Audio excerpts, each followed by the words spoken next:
So I'm going to be doing a recap of episode 3, season 14, The Bachelorette, Becca's season.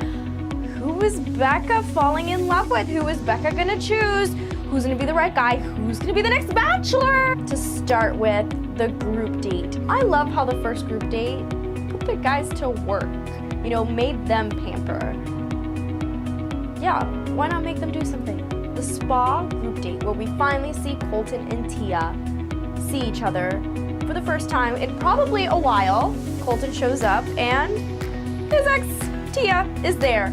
I think they really did play on it. Didn't seem like either of them cared. I love when Becca asked Tia, do you think that he signed up for this because he thought that you'd be the Bachelorette? And she's just kind of like, yeah, probably. Like, yeah, that makes me feel better. Becca was just, she wanted to move past it, and she just, you know, she got the answer that she wanted. It wasn't anything, and, you know, he's there for her, and she gets to move on with her relationship with him, and he's super cute. I think that's a universal thought. He's adorable and attractive and, you know, tall, and they look cute together, and, you know, they could be a good fit.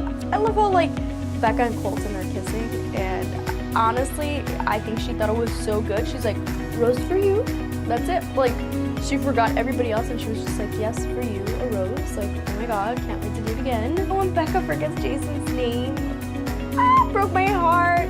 He took it really well. I probably wouldn't have, but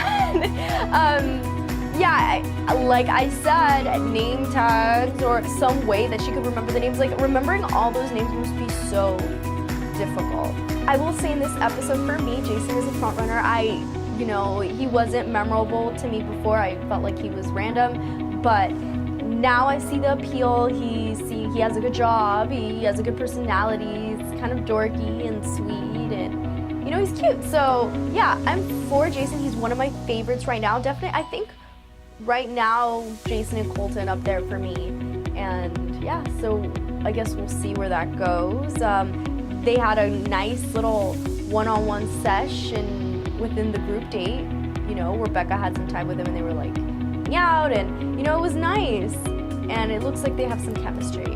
And that whole drama that went down in the first group date between David, Chicken, versus Jordan, Model. The whole Tinder, that he had like 4,000 matches on Tinder or whatever. And yeah, I just, okay, cool, great. And, you know, like, right when Jordan says it, David runs over to Becca and tells her, hey, you need to know something, and tells him that about Jordan, and then the whole little fight happens, and it's super petty and stupid. Oh my god.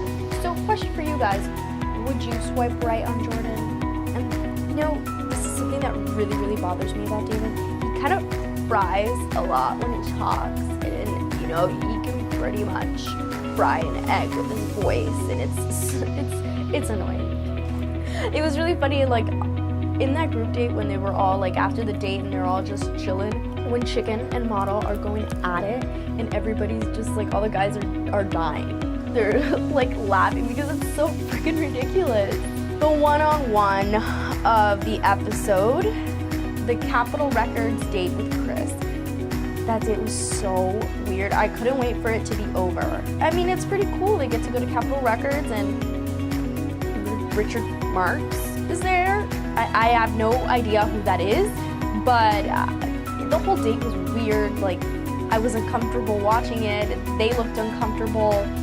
Becca and Chris, I don't think they have chemistry. And I mean, first date, and they're writing about love, writing a love song for each other. I don't know about you, but that would freak me out if a guy wrote me a love song on our first date.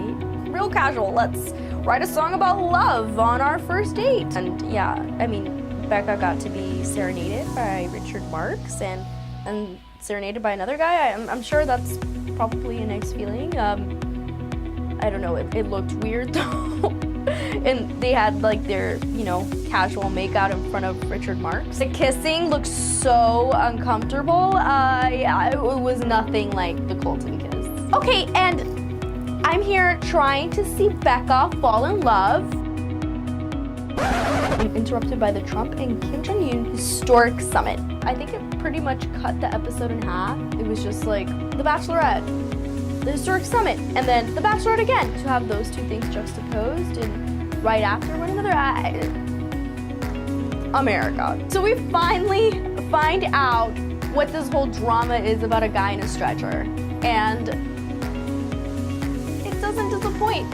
Somehow, not surprised. I knew the guys probably didn't get in a fight. I knew this was something that they're playing on to make it seem like guys got in a fight. Basically, chicken fell off the bed. Chickens don't fly.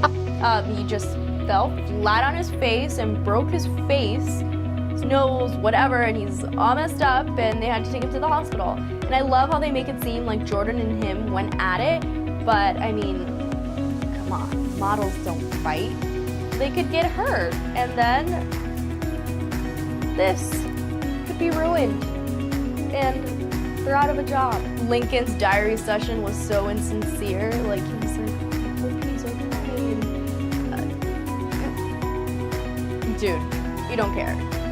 You just want screen time. When Chris goes over to tell Becca, and you can tell Chris is like holding in laughter, and he tells Becca, and Becca has to hold in laughter because he's like,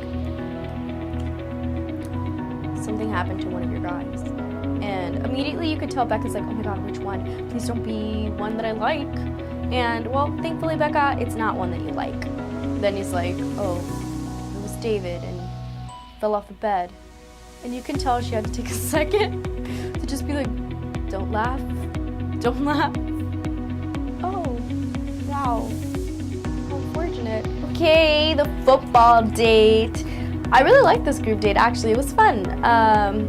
Maybe I just like seeing guys play football. Clay, obviously, like, he shined really bright on this date. I mean, it was his date to shine bright on. Yeah, the guys, you could see the competitiveness come out. They want to win. It was basically Clay against the whole other team. Yes, Clay got hurt. Professional football player gets hurt on The Bachelorette playing football. He's a sweetie. I think he's super sweet and cute. Becca was feeling him. You know, I could see the potential of him maybe getting out of the friend zone. She gave him the rose. She was into it, and then he's like, later, I gotta go, I'm hurt, I have to take care of myself, this is my job, I have to be okay, so this is how I make my livelihood, so I gotta go. And yeah, I mean, honestly, I didn't see him winning.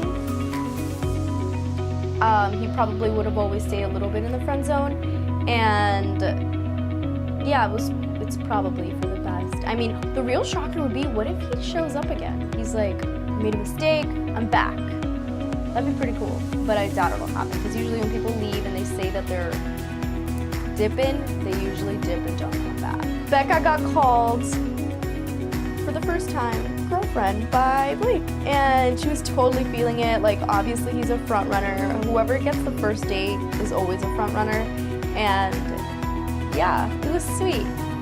But yeah, Blake, keep in mind that she's also whatever amount of guys are still on those shows.